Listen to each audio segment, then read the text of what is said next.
बहन से पैसे लेके ऐसा फंस जाऊंगा मैंने तो कभी सोचा ही नहीं था। सूरज देवता को मेरा प्रणाम और सभी भाइयों को मेरा जय श्री राम। मैं जैसे ही नीचे आकर देखता हूँ, अरे मेरी बाइक में तो पेट्रोल ही नहीं है। तो फिर मैं निकल जाता हूँ पेट्रोल पंप की ओर, क्योंकि वर्ल्ड वॉर के चक्कर में पेट्रोल महंगी होने वाली है। तो फिर यहाँ से टंकी फुल करवा के हम निकल जाते हैं सीधा घर की ओर। घर पहुँचते ही ये मुझे अपनी खुफिया बैंक से 50 रुपए निकाल के देती है।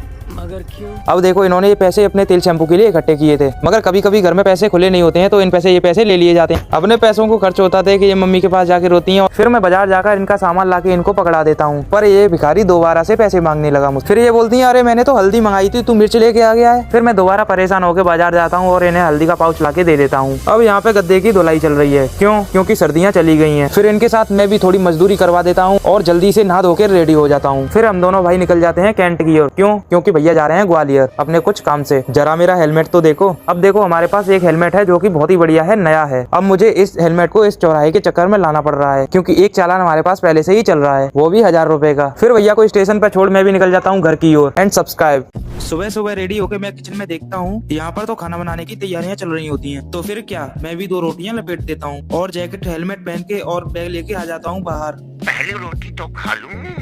ये सब छोड़ मैं निकल जाता हूँ अपनी काम की ओर और पापा को इनकी जगह पे छोड़ने के बाद अपना दिन का थोड़ा बहुत काम कर मैं निकल जाता हूँ लास्ट जगह पे। तो इन्हें तो आप जानते होंगे, इनका नाम है पुनिया भाई। अगर नहीं जानते हो तो दार उमर अभी चैनल पे जाके आप देख सकते हो, आपको सब कुछ समझ में आ जाएगा। और पुनिया मतलब पंकज भाई से थोड़ी बहुत बात साथ करने के बाद मैं निकल जाता हूँ सीधा घर की ओर और किसी के लिए कुछ यहाँ से पैक करवा के जैसे ही जाने लगता हूँ, बीच में बूंदाबांदी होने लग जाती है। मैं जैसे ही घर पहुँच के देखता हूँ, अरे मैं तो सीसीटीवी की निगरानी में हूँ। फिर मैं सीसीटीवी अथॉरिटी को कुछ रिश्वत देकर बच जाता हूँ, तब भी ये हमारे गले पड़ जाते हैं। यहाँ पर तो आलू की कचौड़ियाँ बन रही हैं। इसके बारे में मैं आपको बता दूं, ये है मेरी प्यारी सी भांजी जो कि बहुत शरारती है। कचौड़ियाँ बन के रेडी हो जाती हैं, अपने लिए इस थाली में हम लगा लेते हैं। मैं तब तक 2 लपेट देता हूँ। फोन में ऐसे मैं आपको दे नहीं पाऊंगा, तो आप वीडियो को लाइक एंड सुबह होते ही मुझे एक महत्वपूर्ण काम की जिम्मेदारी दे दी जाती है, जो है इस गोबर को ऊपर पहुंचाना। फिर मैंने ब्रश किया, मुंह धोया, अच्छे से साफ किया और चमाचम मेल चेक किया। कोई अच्छी खबर नहीं, इनके द्वारा चाय की प्राप्ति हुई। ये और मम्मी आलू छील रही हैं। होली है ना, कचौड़ियाँ बनेंगी। सूरज देवता को मेरा प्रणाम और सभी भाइयों को मेरा जय श्री राम। भैया और पापा भैंसों का चारा कूट रहे हैं। होली है, मगर होली में होली लग नहीं रही है। ये है मेरी छोटी बहन,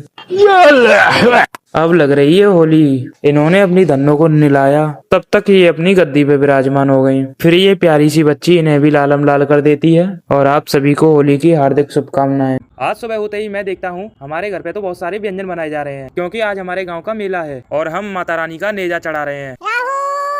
फिर आगमन होता है इनका। ये है मेरा छोटा भाई, जिसे वीडियो में आने से शर्म लग रही है। देखो देखो कैसे शर्मा रहा है, जैसे कि इसे लड़की वाले देखने को आए हैं। फिर इन बच्चों को पैसे देकर मैं देखता हूँ ये क्या हो रहा है। ओ अच्छा, रायते में छौंक लगाया जा रहा है। मगर ऐसे छौंक लगाते हैं, मुझे तो कभी पता ही नहीं था। अब ये डंडी थोड़ी सी टेढ़ी हो रही थी, तो ये इसे थोड़ा थोड़ा करके घुमा रहे थे, तो घुमाने के चक्कर में से तोड़ देते हैं। फिर इन्हें दूसरी डंडी काट के लानी पड़ती है। अब बारी आ जाती है नेजा को सजाने की। नेजा को सजाने के लिए 2 डंडियों को डी टाइप में बना के इसे बड़े बांस से बांध देते हैं। फिर इस पूरे बांस पे अच्छे तरीके से कपड़े को लपेट लेते हैं, जिससे पूरा बांस ढक जाए। फिर इस बांस की चोटी पे माता रानी के ध्वजा को चढ़ा देते हैं। फिर इसमें ये कागज से बने हुए खिलौने भी लटका देते हैं और माता रानी का बना हुआ 16 श्रृंगार भी लटका देते हैं। और लास्ट में इसमें 10-10 के नोट भी लटका देते हैं, गुब्बारे डालकर। अब लग रहा है ना प्रीमियम। और ये हमारा नेजा सज के हो गया रेडी। फिर लास्ट में कुछ पूजा पाठ और हवन करने के बाद मैं बच्चों को झंडे पकड़ा देता हूँ। और ये रहा मेरी प्यारी सी भांजी का डांस। अरे ये तो रो गई। और फिर ढोल नगाड़ों के साथ में ये सभी नेजा को लेके निकल जाते हैं और मैं निकल जाता हूँ अपनी बाइक से इसे बिठा के, क्योंकि हमारे पास कुछ सामान था जो कि हमें मेले में जल्दी से जल्दी पहुंचाना था। मेले में आने के बाद सबसे पहले हमने नेजा को चढ़ाया, फिर इसे यहाँ पे लाके बांध दिया। फिर मम्मी पापा और अम्मा ने दंडवत परिक्रमा लगाई। फिर माता रानी की पूजा करने के बाद सभी ने जीजाजी को पकड़ लिया और उनका मोटा खर्चा करवा दिया। और ये लो देख लो, अभी भी इनका खर्चा बंद नहीं हो रहा है, पता नहीं जाने कहाँ ले जा रहे हैं। कितनी निर्दयी सालियां हैं। अब 40-40 वाली आइसक्रीम चाहिए क्या ये मेरे लिए? हाँ अब ठीक है, अब कितना भी खर्चा करो। फिर इतना मोटा खर्चा करने के बाद में हम फूट लेते हैं सीधा घर के लिए।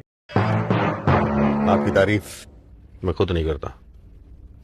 अबे नाम पूछ रहे तेरे से। बुरा रंग मत बता, नाम बता।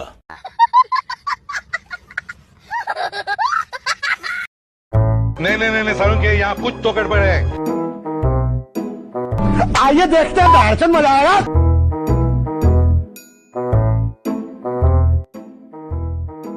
लो बहन, तुम्हारा काम खत्म हो गया। भाई इसे एक बार चेक तो करा के दिखा दे। देखो, इससे तुम्हारा बल्ब जलेगा और इससे तुम्हारा पंखा चलेगा। अब तुम्हारा सारा काम खत्म हो गया, जाके पैसे लेके आओ। एक चटकनी दवाई तो लाइट जल गई, दूसरी चटकनी दवाई तो पंखा चल गया। दोनों को एक साथ दबाएंगे तो क्या होगा? भाई जरा हटना। क्या हो गया?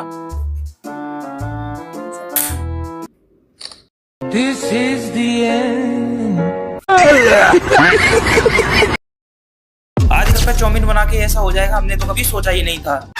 आज हम छत पे बैठे ही होते हैं, तभी मेरी बड़ी बहन बोलती है, मम्मी आज चाउमीन बनाई थी, तो बना लो ना। मम्मी की परमिशन मिलते ही ये फिर बोलती है। अब कैसे बैठा सामान ले रहे हैं। फिर मैं भी पैसों की मांग कर पैसों का पता मिलते ही पैसे लेकर मैं और भैया निकल जाते हैं जंक फूड की रानी चाउमीन को लेने के लिए। इस दुकान पे आने के बाद चाउमीन का सारा सामान पैक करवा के इस बैग में हम डाल देते हैं। सब्जी वाले से कुछ सब्जियां लेके इन्हें भी बैग में भर के हम निकल जाते हैं सीधा घर की ओर। घर पहुंचने के बाद इन्होंने सामान मुझे पकड़ाया और मैंने इनको पकड़ाया। फिर हम लग जाते हैं चाउमीन को बनाने में। जैसे कि सोयाबीन को पानी में भिगोया, पानी उबलते ही चाउमीन को इसमें डाला, सारी सब्जियों को अच्छे से धोने के बाद इनको काट लेते हैं। चाउमीन को उबलते ही हमने इसे एक बर्तन में निकाल लिया और अच्छे से इसे ठंडा करने के लिए हमने इस पे बहुत सारा पानी डाला। हमारे मास्टर शेफ भी रेडी है चाउमीन को बनाने के लिए। कढ़ाई में पहले प्याज, टमाटर, शिमला मिर्च, पत्ता गोभी, हरी मटर, सोयाबीन और अजीना को डालकर अच्छे से पकाया। पकाते ही इसमें चाउमीन डाली। फिर सारे मसाले डालने के बाद इसमें लहसुन का पानी और विनेगर डालते ही अच्छे से चलाने लगे। थोड़ा सा योगदान मैंने दे दिया। इन्होंने टेस्ट करी, मैंने टेस्ट करी और सबको टेस्ट कराई। खैर, आपने कभी अपने घर पे चाउमीन बनाई है? हे मूर्ख राजा, तूने जिस व्यक्ति को चोरी के इल्जाम में जेल में डाल रखा है वो एकदम निर्दोष है और वो आगरा का राजा है। तेरी रानी का हार उसी खूंटी पर टंगा हुआ है और वो राजा बिल्कुल निर्दोष है। तो मैं तुझसे चाहता हूँ कि तू उसे सुबह तक रिहा कर दे। अगर तू उसे रिहा नहीं करता है तो मैं तेरी सारी धन संपत्ति नष्ट कर दूंगा। ठीक है?